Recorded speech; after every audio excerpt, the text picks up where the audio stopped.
Saudações pessoal, professor Jefferson aqui na área e hoje nós começamos o conteúdo novo para este próximo bimestre e nós vamos analisar para este bimestre um tema que ele é muito caro para a sociologia, ele é muito importante para a sociologia porque ele vai articular vários setores da sociedade, que é a educação.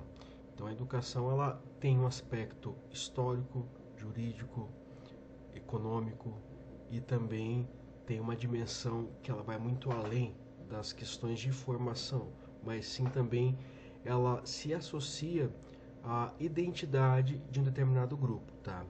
Mas antes que nós façamos essa relação entre educação e sociedade, nós temos que fazer aqui um breve histórico do que é a educação e o que ela representa em termos de desenvolvimento civilizacional, tá? Então, pessoal, a primeira coisa que nós temos que compreender se relaciona sobretudo com a origem, o porquê da educação e o porquê que ela surge como um elemento fundamental para a consolidação de uma sociedade, tá? Então, a ideia de educação como algo formal, como algo que é determinado, estabelecido para os indivíduos dentro de uma sociedade, na nossa história ocidental tem como vínculo maior a pedagogia grega, né? A paideia dos gregos. E por que isso? Porque nossas referências de educação, a ideia de currículo, a ideia de que você tem certas características fundamentais para desenvolver certos critérios, certos elementos que eles são que seriam a base para a adaptação e socialização, tá? Então, para nós entendermos bem como que isso ocorre, nós temos que pegar lá a origem desse conceito, né? Então, a pedagogia, ela tem origem na Grécia, na polis grega, na sociedade organizada grega, né? E ela é a junção de dois termos, que é paidos, criança, e agodé, condução. Então, a palavra grega paidagogos é formada pela palavra criança e agogos, que é condutor. Portanto, pedagogo significa condutor de crianças, aquele que ajuda a conduzir o ensino. Este era o trabalho do escravo, que era encarregado também de dar formação, a paideia intelectual e cultural. Para vocês entenderem que parece meio confuso, como assim o escravo ele era responsável pela formação das crianças? Sim, porque muitas vezes, e vocês eu acho que não se esquecem desse contexto da Grécia Antiga, muitas sociedades elas entravam em guerra e os conquistados dentro dessa sociedade, eles eram cooptados dentro ou do exército ou ele começava a fazer parte da sociedade em diferentes setores. Então, por exemplo, vamos supor lá que na guerra do Peloponeso, né, entre os gregos e persas, uma vez que os persas foram derrotados, os matemáticos, todos os cientistas persas, eles eram retirados da sua cultura e muitas vezes levados para ensinar ou mesmo para formar essas pessoas. Obviamente que isso tem um maior destaque para os próprios gregos, né? Porque a Grécia era composta por uma série de ilhas. Então, muitos estrangeiros, né, os barbacóis, aqueles que não falam grego, eles vinham até Atenas para estudar no liceu, né, ou na academia de Platão, e desta forma eles também contribuíam para a formação daqueles cidadãos atenienses, tá? Um exemplo muito interessante é o próprio Aristóteles. O Aristóteles ele não era um escravo, mas ele era considerado um estrangeiro, porque ele é de Estagira. Estagira é uma cidade que hoje onde ficaria ali a região da Turquia, próximo da Turquia. Então ele veio como estrangeiro para Atenas, ele participa da academia de Platão, né? Ele é aluno de Platão e depois ele percorre a sua própria trajetória até se tornar o mestre, né, de Alexandre, o Alexandre da Macedônia, o Alexandre o Grande. Então ele vai ser o responsável pela formação do Alexandre, a formação intelectual do Alexandre. Inclusive, alguns relatos narram que Alexandre ele tinha um grupo de pessoas nas suas expedições, nas suas campanhas, responsáveis por pegar animais exóticos e levar para que o Aristóteles pudesse catalogar essas espécies. Como vocês sabem, o Aristóteles é um dos pais da biologia, então as categorias de filo, de classe, tudo isso dependeu muito desse trabalho do Alexandre de catalogar, de ajudar o Aristóteles a catalogar, né? Então vejam, essa relação de mestre e de alguém que é um discípulo, alguém que está em formação, também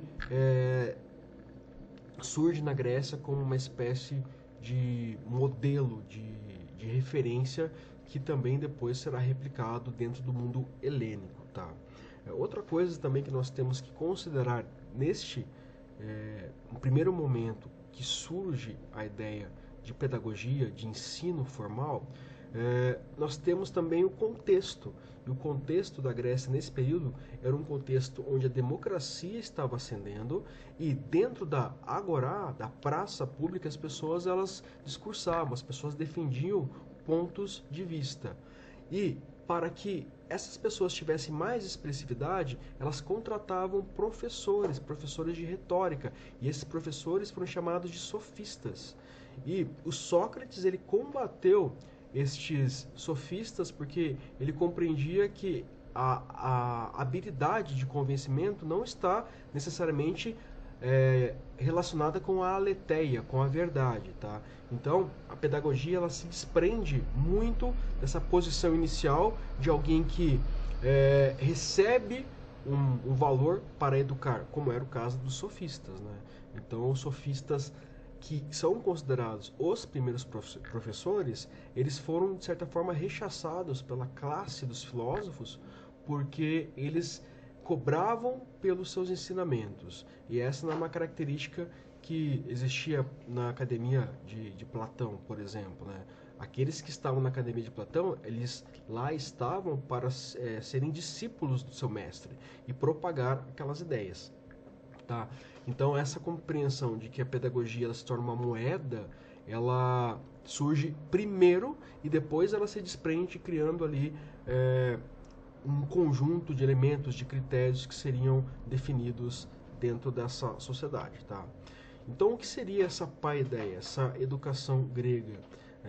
Basicamente ela consistia em uma rotina que seria respeitada na formação dos jovens, para que, na idade adulta, ele tivesse, enquanto cidadão, capacidade de participar da polis. Vejam, então, para os gregos, naquele momento que a democracia começa a surgir, faz sentido para eles que um cidadão que vai participar dentro do jogo político, dentro da polis, né, da cidade-estado, ele teria que ter certas características para, sim, se afirmar enquanto cidadão. Então, para ser um cidadão em Atenas, existem algumas condições, e essas condições estão associadas à paideia, a essa rotina de trabalhos de estudo. Então aqui, quais eram os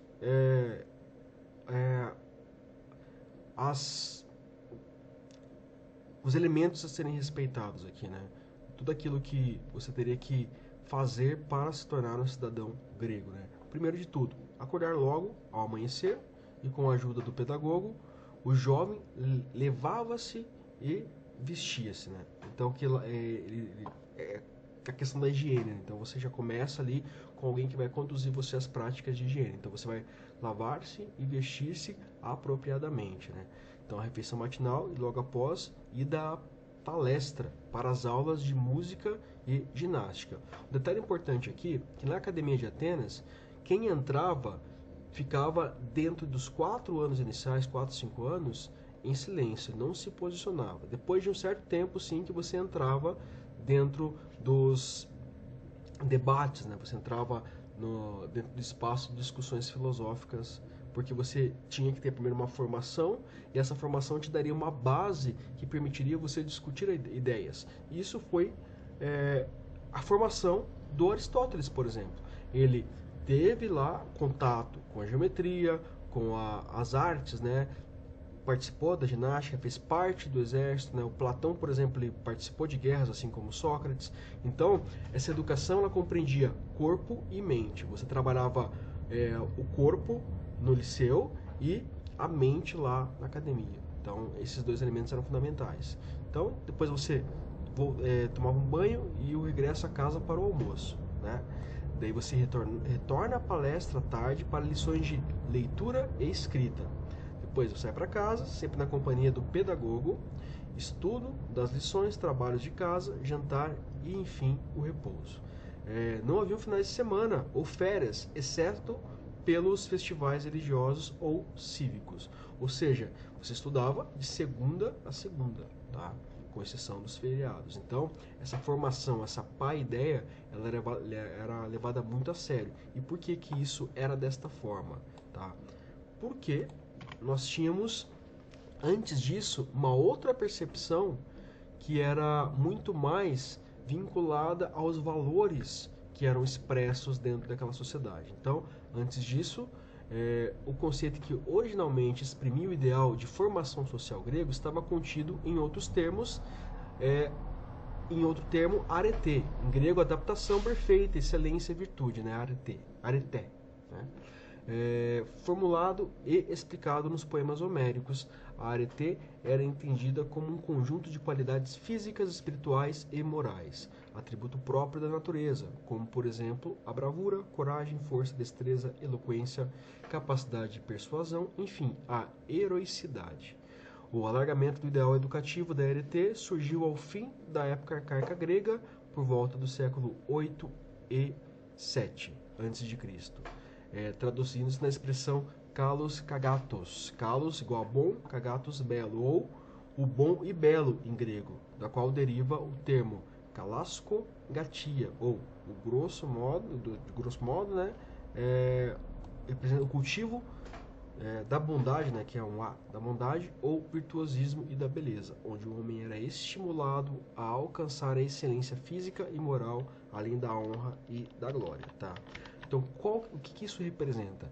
Primeiro, lembrem-se lá das aulas de filosofia, quando eu expliquei que para o mito grego, nós tínhamos ali alguns elementos que eram fundamentais. O principal deles era de que o mito ele era uma referência de valores a serem seguidos, a serem compartilhados e replicados.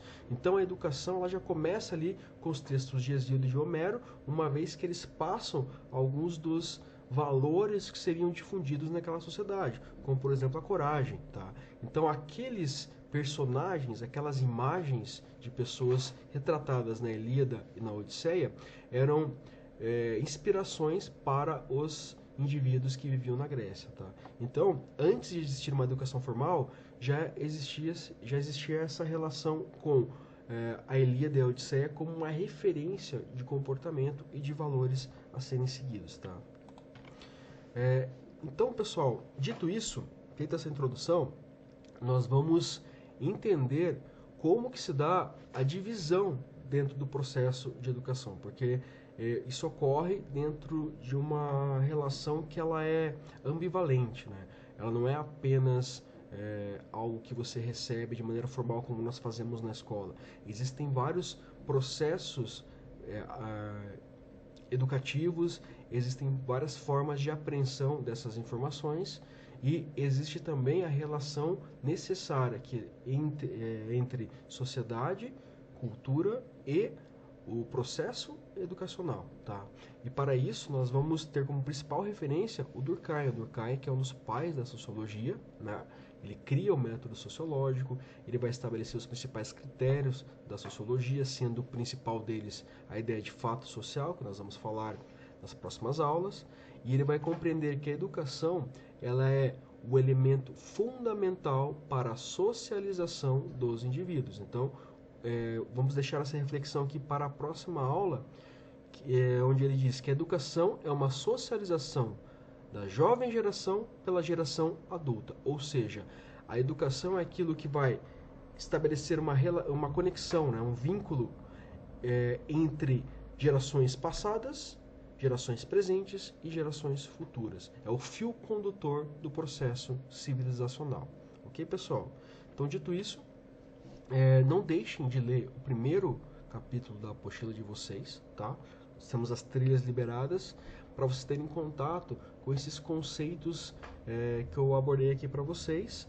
E na próxima aula nós vamos começar a falar sobre a diferença entre socialização primária ou educação primária, né, e socialização secundária. Beleza, pessoal? Não deixem de fazer as atividades que eu for postando conforme nós desenvolvermos os conteúdos, e qualquer dúvida vocês podem me mandar uma mensagem lá que eu respondo para vocês no máximo no outro dia. Beleza, pessoal? Até mais. Um abraço. Até a próxima aula.